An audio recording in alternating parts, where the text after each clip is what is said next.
du Congo et un exemple qui vient du Côte d'Ivoire. Quand Lumumba s'est battu pour l'indépendance et qu'il a été élu, parce que les gens croient qu'il a été nommé, non, il avait une majorité au Parlement qui lui permettait de former le gouvernement. Il y a d'autres Congolais dont je ne vais pas citer les noms parce que je ne voudrais pas blesser les descendants, mais qui sont frères aux Belges, aux Français, pour dire « Oh, Lumumba, il est trop révolutionnaire, laissez-le et puis mettez-moi à sa place. Je vous rapporte le pays. » Ça ne ressemble pas à quelque chose, ça. Ça ne ressemble pas à quelque chose, ça. Mais il y a des gens ici qui ne connaissent pas l'histoire de leur propre parti. Ceux-là, ils ont aidé à tuer Lumumba pour que les Européens les prennent et les mettent au pouvoir. Au moment où Lumumba comptait sur le peuple pour arriver au pouvoir, et il comptait sur l'extérieur pour arriver au pouvoir chez eux. Ça vous dit rien? Mais même ici, Oufoué a gagné parce qu'en 49 et en 50, pendant que lui luttait, pendant que Anne-Marie Raji lançait la grève contre les produits importés, pendant ce temps-là, il y avait des Africains qui allaient voir les Français, le gouverneur, pour leur dire, nous sommes là, enlevez Oufoué, il est trop révolutionnaire, il est trop anti-français, et mettez-nous à sa place. Mais il ne peut pas vous mettre à sa place. C'est lui le peuple qui l'a élu, et vous. Donc quand les indépendances ont été proclamées,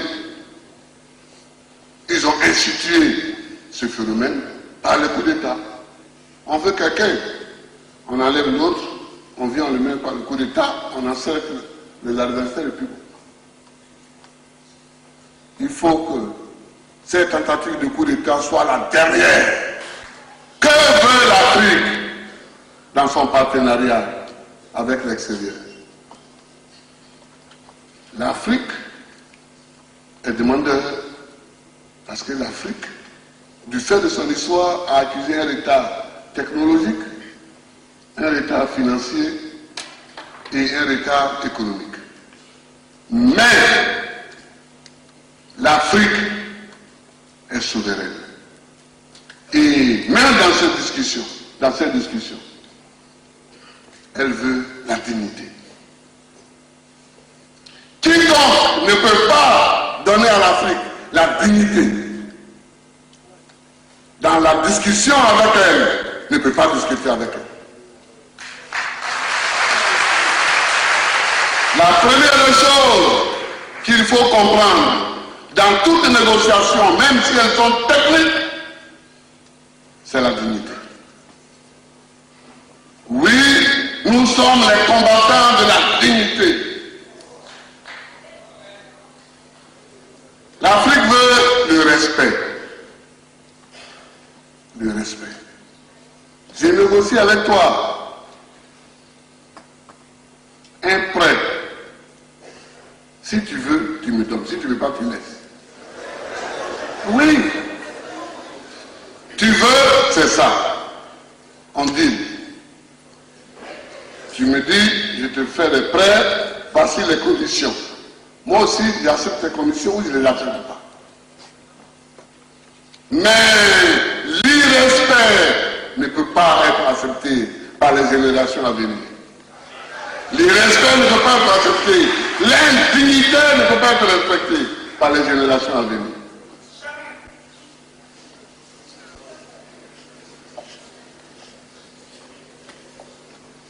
Chers amis du MEDA, nous sommes particulièrement heureux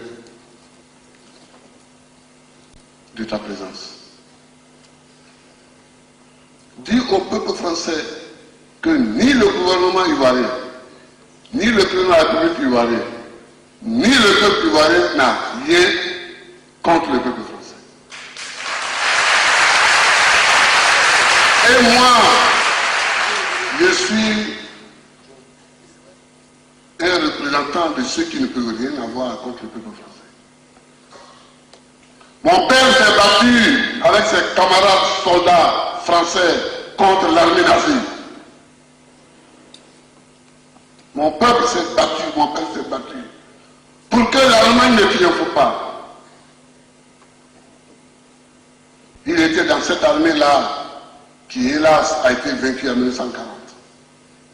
Et il était soldat volontaire. Le sergent Koudou, tel est son nom, a été prisonnier de guerre, évadé. Il a repris les armes, il a été blessé de guerre, il en porte encore les cicatrices. Soigné, il a été ramené à Fréjus, s'est reposé, puis il est rentré en 1942 par la voie maritime. Le prénom que je porte, Laurent, c'était le prénom du capitaine qui commandait la compagnie de papa. Il est mort dans le bras de mon père. C'était un Français, blanc comme toi. Et moi-même, dans mon combat, quand j'ai été en France, j'ai fait 6 ans et demi d'exil en France, je n'avais pas d'argent. Mais il fallait que cet exil ait lieu pour que le combat soit popularisé au niveau mondial. Mais c'est des amis français qui m'ont logé 6 ans et demi. C'est des amis, c'est des camarades qui m'ont logé. Donc, nous n'avons absolument rien contre le peuple français.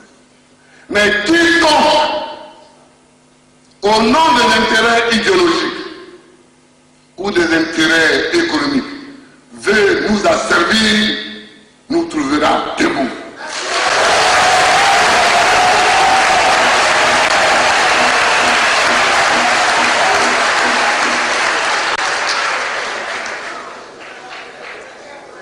Sundiata, le griot de Sundiata chantait Sa Kafusa Maloui.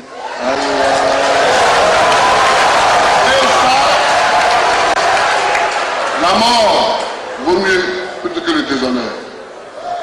Je ne me laisserai pas déshonorer et je ne laisserai pas déshonorer le peuple qui m'a élu. Jamais. Cette crise, elle est en train de finir. Et elle va finir. Nous en sortirons par la voie constitutionnelle. C'est une obligation constitutionnelle.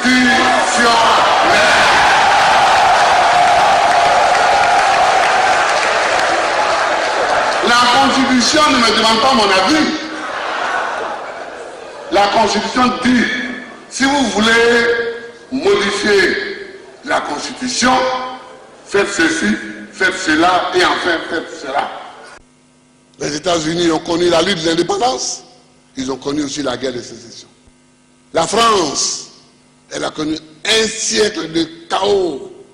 La Révolution française de 1789, celle de 1788, enfin, les restaurations, l'Empire, de nouveau, la Révolution. L'Allemagne a connu l'unité allemande avec Bismarck, l'Italie, l'unité italienne avec Cavour. Tous ces pays-là aussi ont connu leur temps de tristesse, de pleurs et leur mort. Je vous laisserai demain un pays debout. Je vous laisserai un pays riche, un pays prospère. Nous n'avons absolument rien contre le peuple français. Mais quiconque, au nom de l'intérêt idéologique ou des intérêts économiques, veut nous asservir, nous trouvera debout. La mort vaut mieux plutôt que le déshonneur. Je ne me laisserai pas déshonorer et je ne laisserai pas déshonorer le peuple qui m'a élu. Jamais. Sa Kafusa Maloui. Sa Kafusa Maloui. Sa Kafusa Maloui. Sa Kafusa Maloui. Sa Kafusa Maloui. Sa Kafusa Maloui.